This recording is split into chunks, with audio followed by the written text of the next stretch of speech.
And now, live from the Christian Bible Baptist Church studio, your favorite noontime show, The Baptist Lunch, hosted by Pastor Gil Lorena. Amen, amen. Magandang tanghali po sa ating lahat. Once again, welcome back to your favorite noontime show, The Baptist Lunch. Kamusta po ang bawat isa po sa atin at muli na naman po tayo nagbabalik. And of course, we are still on our theme, ministry and family. Kaya shout out to all the north, south, east, and west corner, and also all our viewers nationwide and worldwide. A blessed Thursday to all of you. Once again, nandito na po tayo sa second first of the year 2024. Matindi, no? Second first of the year 2024. Shout out sa mga team focus and team preparation dyan. Join me sa ating talakayan sa tanghaling ito. And I believe that this will always be a great blessing para sa bawat isa. At ako'y naniniwala mga kapatid na talagang patuloy na pagpapalain tayo ng Panginoon sa mga oras po na ito. And again, uulit ko sa bawat isa po sa atin ngayon na nakasubaybay. Na nakasubaybay sa ating pong programa. Do not miss our episodes na ito na pinag-uusapan natin. Alam nyo, talking about this episode, this topic on this episode, Baptist Lunch episode, napakaganda ng preaching ng ating mahal na pastor kagabi. Bomba! Ika nga, pasabog, matitindi. Ang ating tinanggap na mensahe kagabi na kung saan ay talagang makikita natin mga kapatid, no? Makikita natin na talagang ito po ay angkop na angkop sa pangangailangan nating espiritual. Ilagay niyo po lagi sa isipan natin yan, lalo na sa mga nakasubaybay po sa atin ngayon na young people. Alam niyo po, shout out to all of you once again, team focus, team preparation, and of course to my mga kasamahan kong host dyan, my fellow host ng mga programa po na yan. Shout out sa inyo, Sir Roy, Sir Tony, and Ma'am Ara, Ma'am Rona, and Ma'am Sai. Shoutout po sa inyo lahat. And of course, ay tayo'y nagtutulong-tulong mga kapatid dito para makita ninyo na ang programa ng simbahan, no? Even sa mga kasamahan ko sa Staying Alive program, mamaya ay antabayanan yung panibagong topic na pag-uusapan po natin. Kasama ko dyan si Sir Maki at si Sir Dominic. At sa nakikita nyo po kanina doon sa mga mensahe na tinatanggap natin, talagang you will see the importance, young people. You will see the importance of all right. You will see the importance of the importance of the ministry in your life, young people. Alam nyo, lagi ko ito sinasabi sa inyo ito, young people, that etong pinag-uusapan natin na ministry is service. This is your service to God. Ito lang yan, young people. Napakadali namang intindihin ito. Napakadali nitong intindihin. Napakadali nitong unawain. Ilagay nyo lagi sa inyong isipan. Simple lang. You see, kung anong serbisyo meron kayo sa Diyos, the same na serbisyo, ito maganda, kung anong serbisyo meron kayo sa Diyos, the same na serbisyo na ibibigay nyo sa tao. You see, hindi pa pwedeng magkaiba yan. Kaya kita nyo mga kapatid, young people, tinan nyo, ang nangyayari sa maraming mga Kristiyano ngayon na kabataan, young people, iba ang serbisyo. Ito, shoutout sa lahat ng mga young people on the CSI family. Ilagay nyo po sa isipan nyo ito. Alright? Itong nakikita kong atake ng diablo sa bawat isa sa inyo.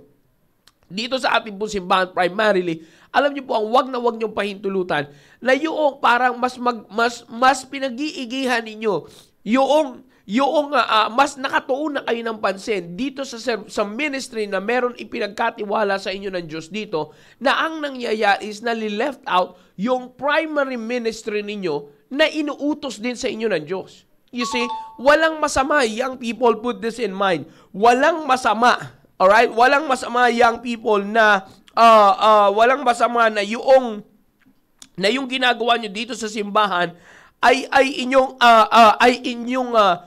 paghusayan. That's the word. Walang masama na paghusayan ninyo yung ginagawa nyong ministry dito sa simbahan. Pero dapat it will always translate to your ministry in your family. You see that? Alam nyo, parang ito yan eh. Kung may burden kayo sa kaluluwa, sa labas, as you share the gospel, the question is, do you have that same burden to your family na alam nyong di pa nababagian ang salita ng Diyos? Di ba? Illustration lamang po yan. Ilagay natin sa ministry. Ministry and family. Now, ilagay po natin yan sa ministry. Pagdating sa ministry, kung ito ilalagay nyo sa inyong pong isipan, ano po? Pagdating sa inyong ministry, ano man, sa inyo na may mga ministry, shout out sa inyo lahat. Pagpalain kayo ng Panginoon, naway patuloy kayong palaguin ng Panginoon sa ministry na ginagampanan nyo sa ating pong simbahan. But again, ano na ang translation? Kinakamusta nyo ba? Kung anong translation yan? Kung ano ang, not only the translation, but also the manifestation or the fruit of that ministry pagdating sa inyong pong tahanan, pagdating sa inyong pamilya, pagdating sa inyong mga magulang. Ano na ang naitatranslate ng ministry na meron kayo dito sa inyong buhay sa loob ng inyong pamilya? You see, kasi sabi ko nga po sa inyo, napaka-importante nito. Again, shout out to all the team focus out there, and I hope, again, I would like to see your hashtag here with your team, hashtag team focus and hashtag your name group. Alright? And again, ay inuulit ko mga kapatid, ay napaka-importante. Inuulit ko na napaka-importante na ilagay ninyo sa inyong mga isipan. Okay? Ilagay ninyo sa inyong mga isipan na ano? Na dapat may translation palagi yan sa inyong pong pamilya. Dapat may translation palagi yan sa inyong pong mga magulang. Dapat kung tayo man ay napaghuhusayan natin yung atin pong ministry dito sa loob, dapat yan din ay nagmamanifest sa loob ng ating tahanan. You see, ito pong atake ng dyablo. Sabi ko nga po sa inyo, dito itong nakakalungkot na bagay na kung saan ginagamit ng dyablo. Nagiging kontra pa sa inyo, young people, kung ano kayo sa simbahan, kontra sa kung ano kayo sa tahanan. You see? Which is nakakalungkot because in a way na dapat nakakatulong ang ministry para mawin ninyo ang inyong pamilya, nakakatulong ang ministry para ma-develop ang inyong pagmamahal sa inyo pong pamilya.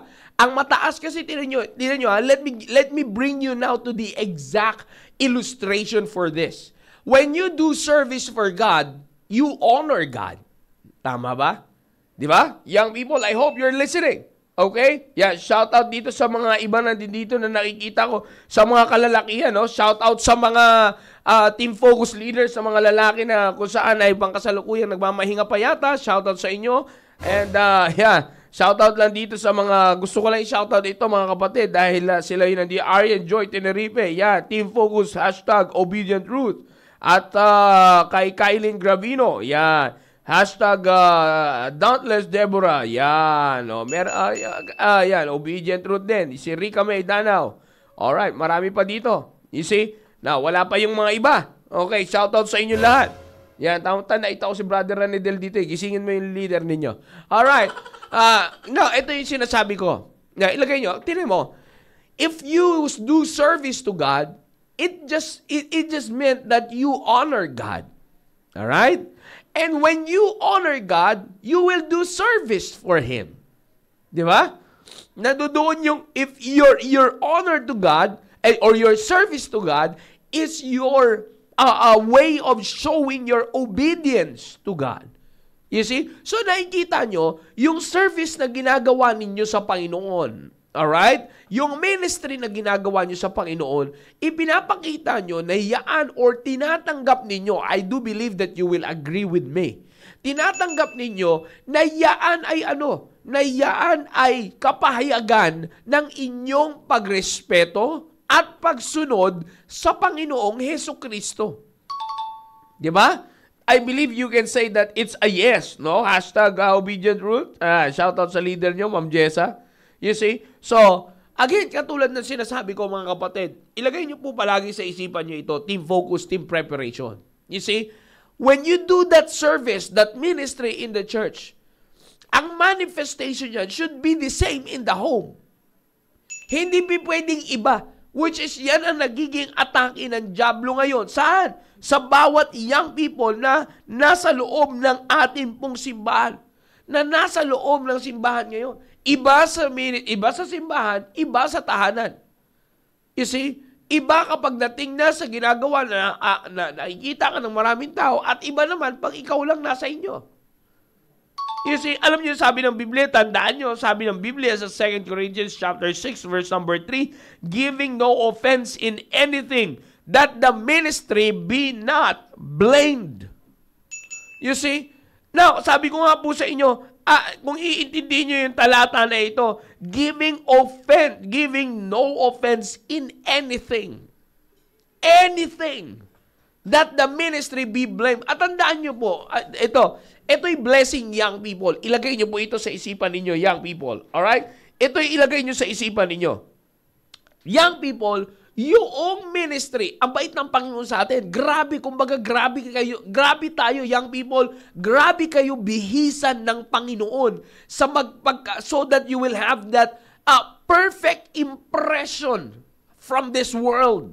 You see, sabi ko nga sa inyo kanina kung ang mundo na ito, or hindi ko lang sinabi ito kanina, I mean, I'm always saying this, no, pagkausap ko kayo, young people, ang mundo po na ating ginagalawan, put this in mind, ang mundo na ating ginagalawan ay laging lagi po itong may sariling fashion, no? I'm not just talking about the dress or how they fix themselves. I mean, may sarili itong fashion, may sarili itong hulma.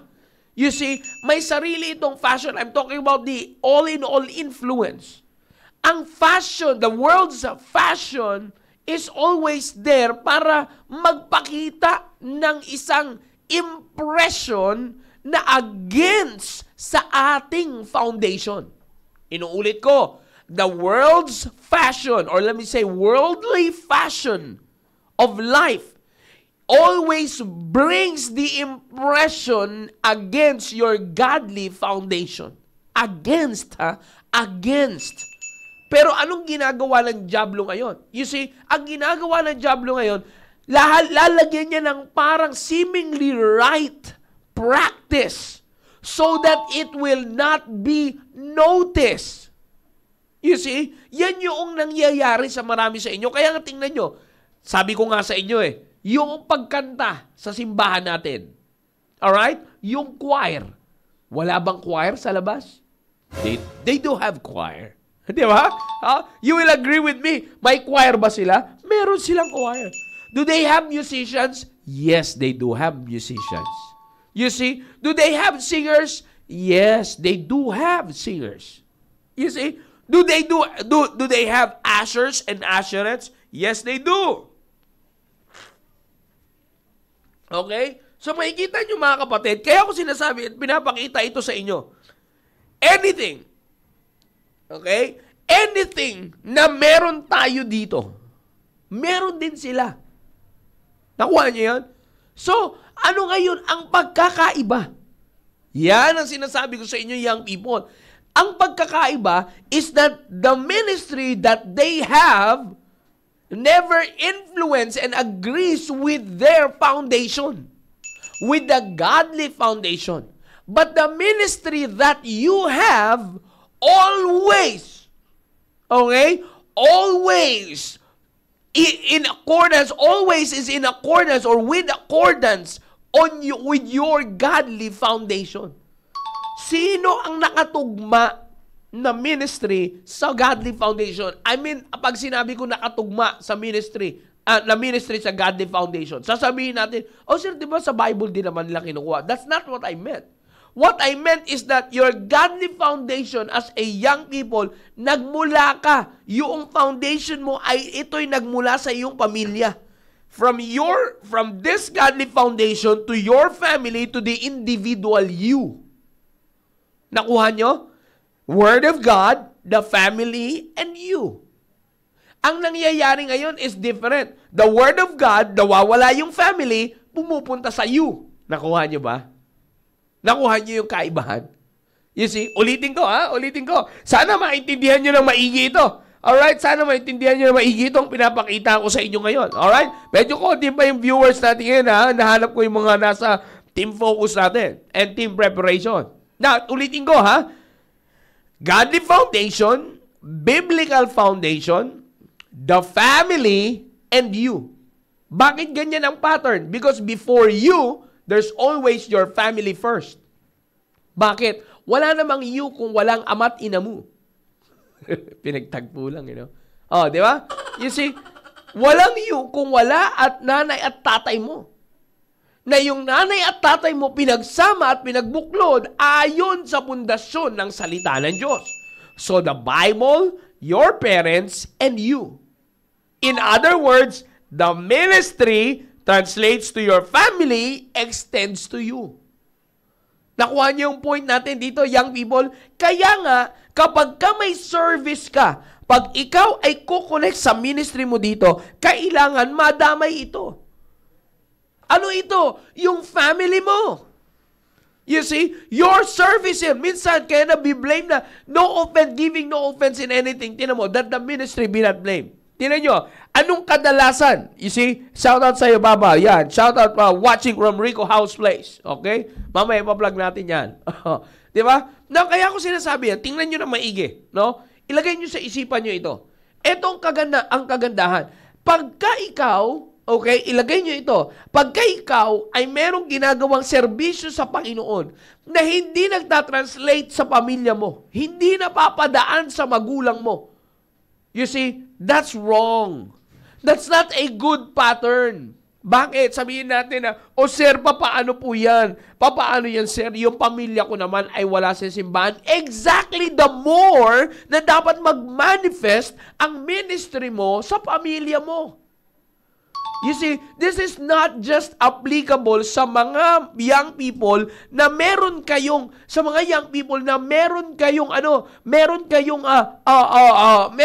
pamilya. I mean, meron kayong pamilya dito sa loob ng simbahan. Andito ang magulang niyo sa loob ng simbahan. It also translates to what? It also translates to those of you who doesn't have a family here. In fact, that's the best thing. Kasi nga sabi ko sa inyo, mas maipapakilala nyo ang simbahan through the ministry para sa inyo pong pamilya. You see, sabi ko sa inyo last time, di ba? Nakakalungkot lamang because last time na binanggit ko sa inyong illustration, ang kadalasang naririnig ko dati, ang sumbong sa akin ng mga magulang, naalala ko sa junior church, ang sumbong sa akin ng mga magulang, Sir Jao, yan si buti pa dyan sa iyo, tumutulong maglilinis yan, pero sa bahay, hindi. O, di ba? Sa junior church yun. Baka sa team focus, meron pa rin. Di ba? Na kaya ko sinasabi yan, mga kapatid, it's because hindi pa pwede yung ganun. Sabi ko nga sa junior church, I hope ganun pa rin naman ang sinasabi ni Sir RG. At wala siya sariling pattern sa junior church. Anyways, katulad na sinasabi ko, mga kapatid, di ba? Nakakalungkot. Tamo, ilagay nyo sa isipan nyo ito. Okay? Hindi, minsan gano'n ang sinasabi. Sir Jao, mambira, buti pa yan, sumusunod yan sa'yo, pero pag sa akin, hindi. You see, young people, ayan na naman kayo. Syempre kasi sir, ito kasi, may problema kasi, mahirap kasi kay papa, mahirap kasi kay mama, ganito, keso, ganyan. Inuulit ko, una, walang madali. Pangalawa, huwag kang magsabi ng, mahirap kasi kay papa, ganito. Huwag mong dalihin ang sisi mo sa magulang mo. I-check mo muna kung anong reaction mo kung bakit may ganyang kang sisi sa magulang mo. You see, sir, kasi alam mo naman, may ministry akong ganito, may ganito akong ministry, pero sir, kita nyo naman sir, talagang parang pinipigilan pa ako nila mama at saka ni papa First question is, why? Alam nyo, minsan may mga tanong, ewan ko, may mga iban sa mga nakarinig na sa mga area leader na ito. Merong mga tanong na, minsan, paano naman kasi, sir, ayaw ko naman na magtutulong-tulong siya dyan sa ministry sa simbahan, pero dito sa bahay, tamad. Nakuha niyo yun? Nuggets nyo ba yun? Nuggets nyo ba? You see? Na kaya ko sinasabi sa inyo yan. Ilagay nyo to sa inyong, sa inyong mga isipan. Sabi ko sa inyo kanina, from the home, from the Bible, to your home, to you. Kung wala man ang pamilya mo dito, nakakarinig ka ng salita ng Diyos, dapat ipatunayan mo muna sa kanila yan. You see? At may ipapaliwanag kasi kapag ka napatunayan mo ang ministry sa iyong pamilya, mas lalo silang matutuwa at magkakaroon ng salita sa kanilang mga bibig na kaya pala ganito to sa bahay kasi meron siyang ginagawang ganyan. Kaya pala ang sipag nito sa bahay kasi ang sipag niya rin sa simbahan. Nakuha niya ibig ko sabihin, young people. Hindi yung makakarinig. In fact, let's be honest, young people, we are a CSI family here. Ilagay niyo sa isipan niyo ito. 'Di ba? Itong kadalasan nangyayari, kanino ko naririnig yung mga reklamo ng mga magulang na magaling lang yan dyan sa simbahan, pero dito sa bahay, wala namang ginagawa. Alam niyo kung kanino ko naririnig yan? In fact, doon sa mga young people na kung saan merong magulang sa loob ng simbahan. Nakakalungkot lang isipin, brothers, sisters. Totoo sinasabi ko sa inyo, nakakalungkot lang isipin na kung sino pa kayo na may magulang dito sa loob ng simbahan, kayo pa ang hindi maayos sa loob ng inyong tahanan. Diba? Kaya ko sinasabi sa inyo, it's because yan ang atake ng Diablo. Team focus, team preparation. Yan ang atake ng Diablo sa inyo. You see, sabi ko nga sa inyo, the preparation, huwag kayong pakasilaw. You see, never you will always be the authority in your home kapag ikaw ay kumikita na. Never usurp the authority of your parents. You see, magamat makakarinig man tayo ng mga magsasabi, nak, bahala ka na dyan kasi ikaw naman talagang nakakabuhay na nakakatulong na ngayon sa pagbuhay natin ngayon sa ating pamilya. No. Balikan mo sila. Kung ikaw talaga may natutunan dito, balikan mo sila pa ginagamit lang ako ng Panginoon na makatulong sa pamilya natin. Pero ang desisyon ay sa iyo pa rin. Yun ang sinasabi ko. Saan mo natutunan yan? Sasabihin mo, ito kasi ang tinuturo sa amin sa simbahan. So nakikita mo, you see, natutulungan mo pa sila ngayon na mamulat sila sa biblical foundation. Excuse me. Yan ang nangyayari, mga kapatid. Again, kaya ko binabanggit ito sa bawat isa po sa atin para makita po ninyo, young people, no, na ang ministry should not be blamed. What is the most important thing na kailangan mong gawin? Okay? The most important thing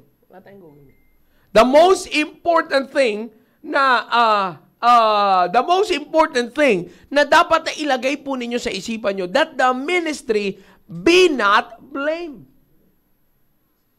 You see? So, kaya ko sinasabi sa inyo to, ilagay nyo sa isipan nyo po ito. Kasi most of the time, again, inuulit ko, most of the time, okay? Most of the time, ang nasisisi, mga kapatid, okay? Ang nasisisi pagdating sa atin pong, ang nasisisi pagdating po sa pamilya, pag nagka-problema kayo, ano laging sinasabi? Yan bang natutunan mo sa simbahan? O lalo na nakakalungkot pag wala yung magulang mo sa simbahan.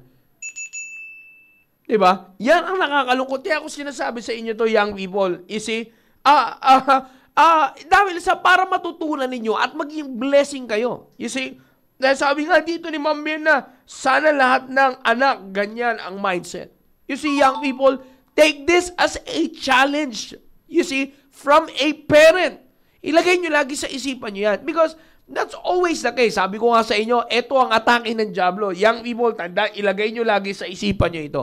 Ito ang atake, young people, ng Diablo. Ang pinaka-atake ng Diablo sa inyo, lalo na kayo na mga nandito, ang inyong ang inyo pong mga pamilya. Minsan, nagkakaroon na kayo ng hindi nyo namamalayan, nagkakaroon kayo, nadidevelop na yung pride sa inyo para lumaban kayo sa inyong mga magulang. Never was the ministry designed para mahubog kayo ng ganyan at matuto kayong manlaban sa inyong mga magulang. You see, again, inuulit ko, sabi nga ng Biblia, that the ministry be not blamed, giving no offense in anything. Those things that you are doing, or the things in your home, i-check nyo ngayon ang inyong mga sarili. Ilagay nyo kagad dito sa inyong mga sarili, young people. Okay? The things that you are doing in the home.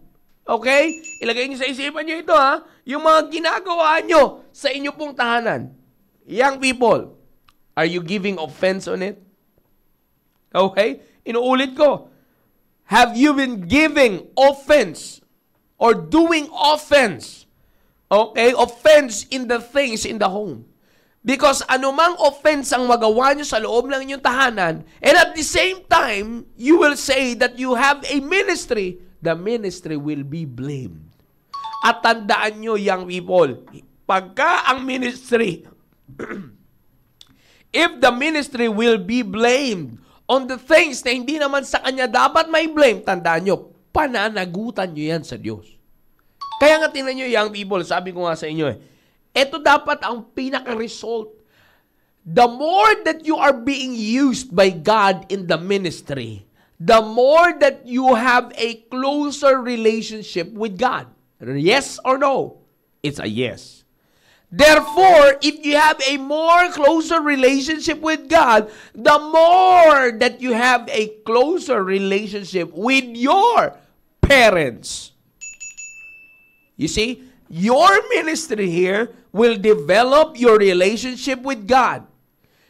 And it will translate to the development of your relationship with your parents. Kaya nga tingnan nyo, simple lang ang itatanong ko sa inyo Napakasimple lang. Sa inyo na, unahin go. Go, go.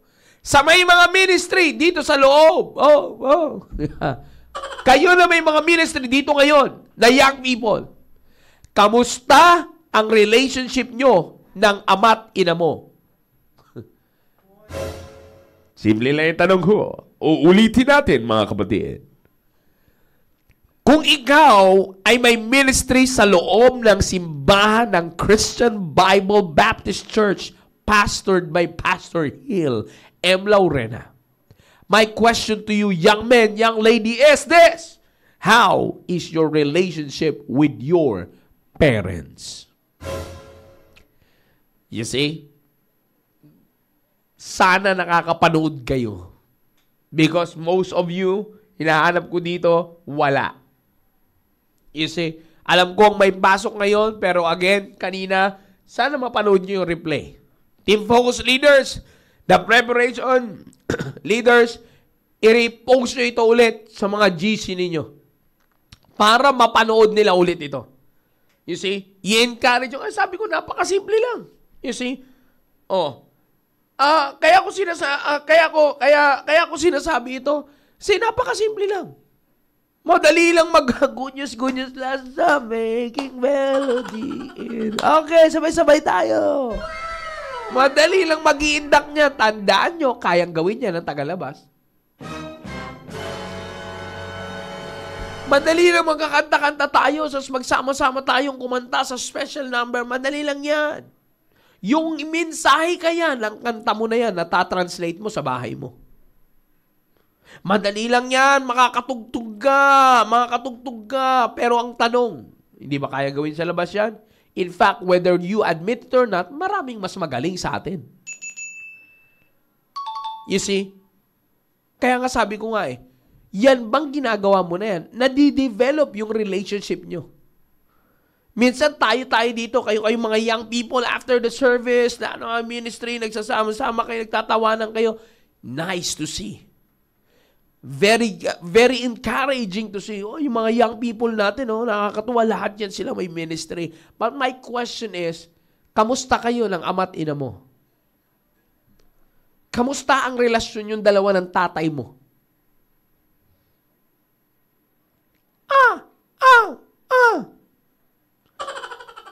Kamusta ang relasyon mo ng nanay mo? Okay naman kami ni mama. Ng tatay mo? Mama mo. Okay. Yung papa mo?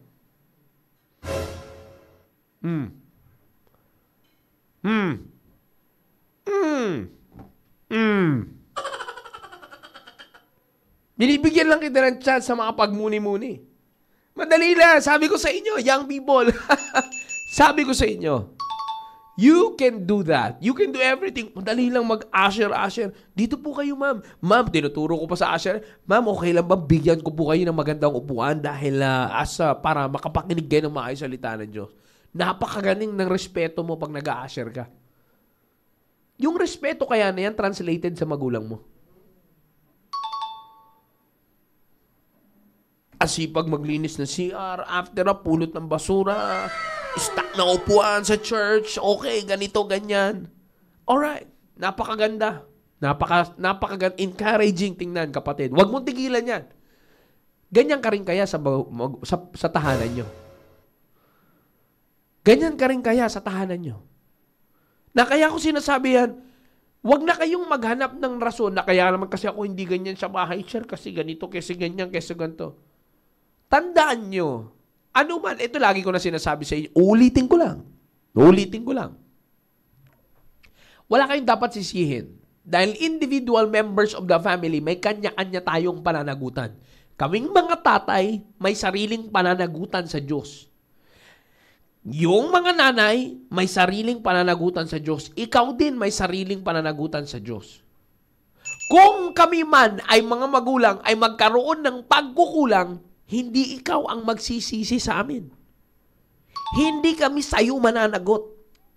Kaya huwag kang mag-aksaya ng dada mo at ng laway mo at ng arte mo na sisihin ang magulang mo dahil yung kaming mga magulang ang mananagot niyan sa Diyos.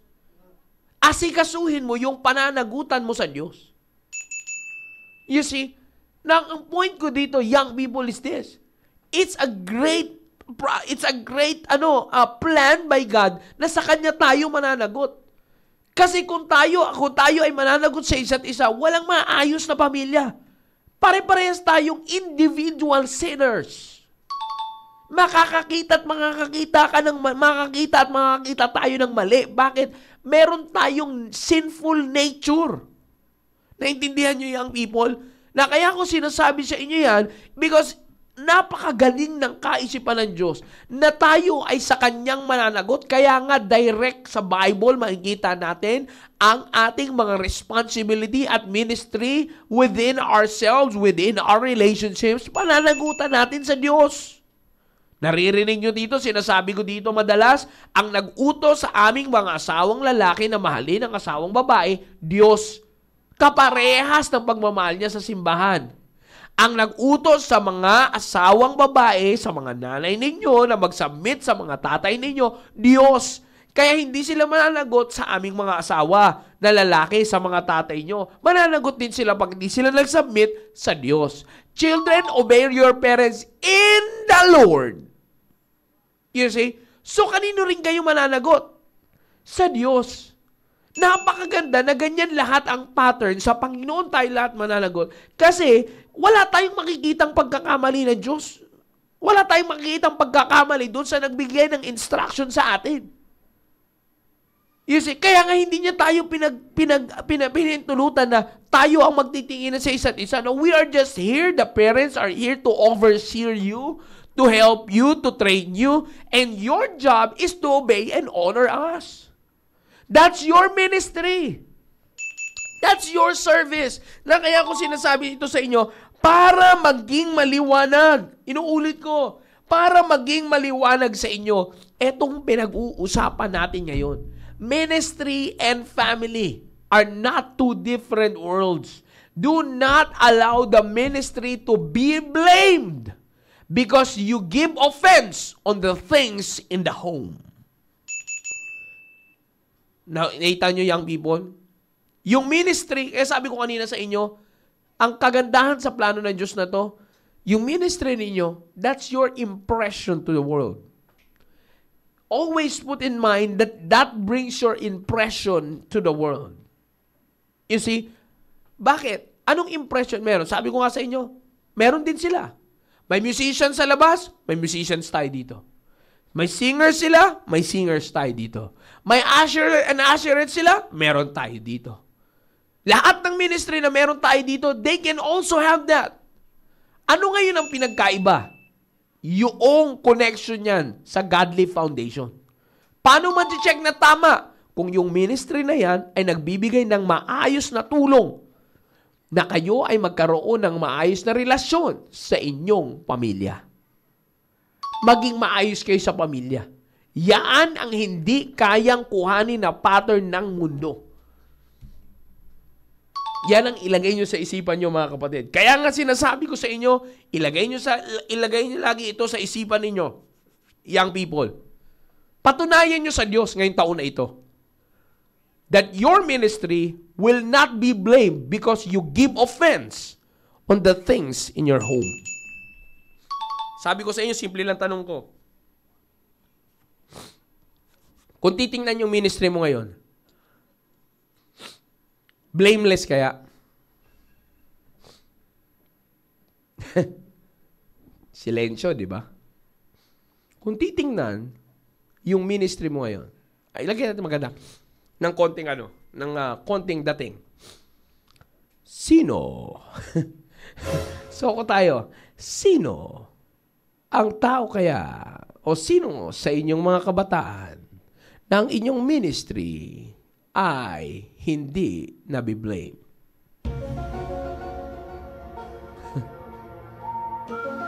Blameless ba ang ministry na daladala nyo ngayon? Blameless ba ang daladala nyong ministry ngayon? Ang ginagawa nyong ministry ngayon, is it blameless?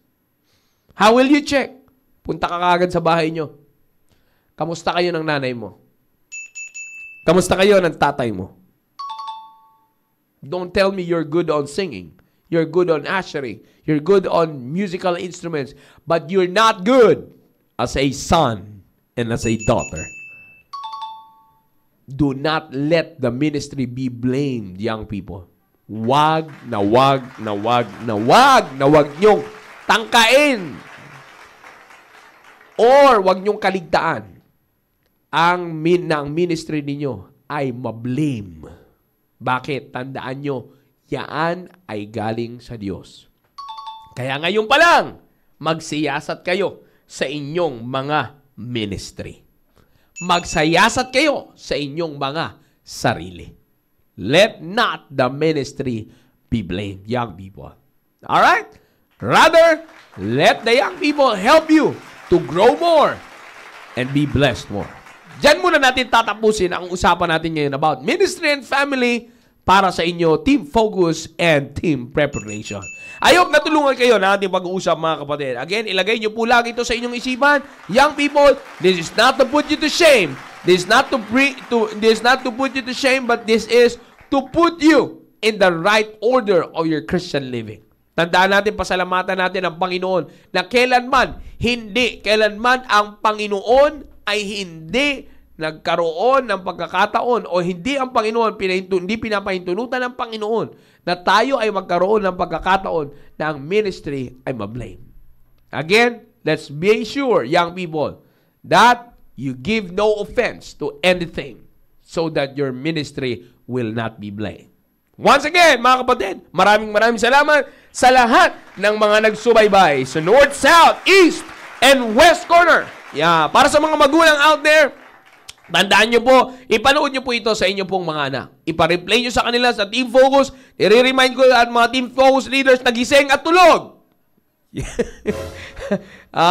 Nawa ay kasi di ko nakita nanonood dito yung ibang leader ng Team Focus kaya ganun eh. Anyways, kaya ko sinasabi sa inyo ito, Team Focus, Team Preparation, making sure na makapanood kayo ng replay. Kung hindi man, sa mga leaders na na-assign sa Team Focus at Team Preparation, papanoorin nyo. Papanood nyo ito, mga kapatid. Papanood nyo sa kanila para makita nila ang kahalagahan ng ministry sa buhay po nila. Again, to all the parents out there, same thing. Let your children rewatch the real life or let your children rewatch this live broadcast. At kahit replay na lang mapanood dyan, ang pinaka-importante, may mailagay sa kanilang puso at isipan. Muli, maraming salamat, mga kapatid, sa inyong pong pagsubaybay sa ating programa. Shout out to all those who are having birthday. Kanina nakita ko, happy birthday, Pastor Daniel Floresta. And may isa pa kanina ako dito, Sir Tata Krampatanta. Happy birthday sa iyo. Yan, happy birthday. And of course, sino pa yung mga may birthday ngayon? Wala na? So far, yung palang naalala ko eh. Sir Randy Cosari nga pala. Happy birthday, Sir Randy Cosari. Yan, sabi, ako na magsasabi ng nais sabihin ni Sir Ryan. Alam mo na daw sa linggo. Tama-tamang Victory Sunday, no?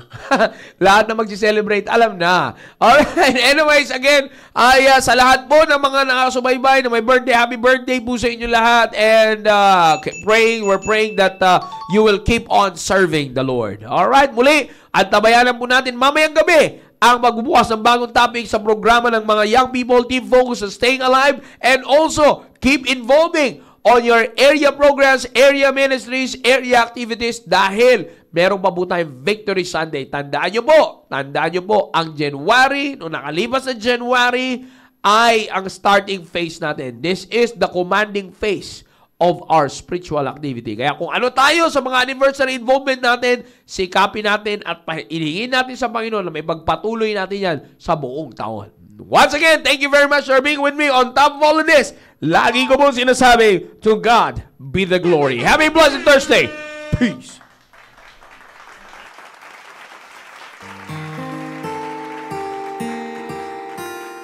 I'm gonna live forever.